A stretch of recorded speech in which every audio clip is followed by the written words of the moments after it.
Ay nako, Jules, it's a bad weather sa Manic Monday ang ating nararanasan ngayon. At dahil dyan, syempre, yung mga boss natin na papasok sa kanilang eskwela at mga trabaho ay gumising na at bumangon na dahil bukod sa Lunes ay inaasahang magiging matindi ang sitwasyon ng trapiko lalo pat maulan.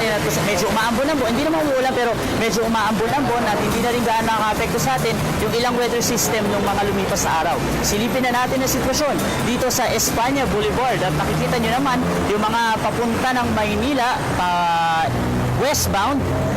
Napakaluwag ng sitwasyon pero kung manggagaling kayo doon sa may rotonda, makakaranas kayo ng napakalaking volume ng mga sasakyan. Mabagal po yung inyong usad, 5 to 10 kilometers. Yan ay bunso na rin ng mga traffic signaling system sa kanto ng Lacson dyan sa De La Puente hanggang doon sa may FB Blumentritt, At kung tutunguhin naman natin yung mga papunta ng Quezon City, kung kayo ay babiyahe papasok ng Luzon, Quezon, dadaan kayong E. Rodriguez at Quezon Avenue dyan sa may Welcome Rotonda.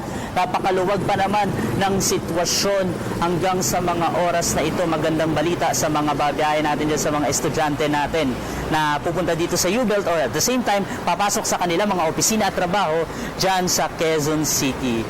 At syempre bago tayo tumuloy sa ating number coding scheme, sa ating It's a Science segment, kaunting impormasyon lang sa mga estudyante natin sa Metro Manila, huwag na po kayong umasa na may class suspension dahil po ayon sa pag-asa, hindi na makakaapekto yung mga traffic, yung mga weather system dito sa atin. Ito na, ang mga walang pasok po sa araw na ito, karamihan po ito ay nasa Central Luzon. So grade school to high school, wala pong pasok ang lungsod ng Alaminos dyan sa Pangasinan.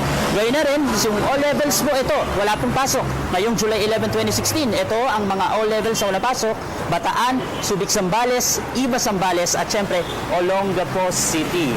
At bukod dyan, syempre, number coding scheme natin for today dito sa Metro Manila, umiiral pa rin yung ating number coding scheme. Numbers 1 and 2, Lunes po ngayon, kung plaka po ng sasakyan ay nagtatapos sa mga numerong yan, hindi po kayo pinapayagang bumiyahe ngayong araw na ito dahil po mula alas 7 ng umaga hanggang alas 7 ng gabi at meron naman po kayo video hours mula alas 6 ng umaga hanggang alas 3 ng hapon. At paghapon po ito nagtutupad yan sa mga lungsod ng Las Piñas at Makati City. At syempre, ito na, hindi na natin patatagalin. Ito na ang ating traffic sign for today sa ating It's a Sign. Ayan, malaki ang ginagampanan nito sa ating pagbiyahe lalo na ngayong maulan at nagmamaneho kayo sa mga sigsag. Malamang pamilyar ang marami sa inyo tungkol dito, pero alamin natin gaano kapamilyar ang mga boss natin dito sa traffic sign na to. Mamaya sa aking pagbabalik, balik sa inyo sa studio.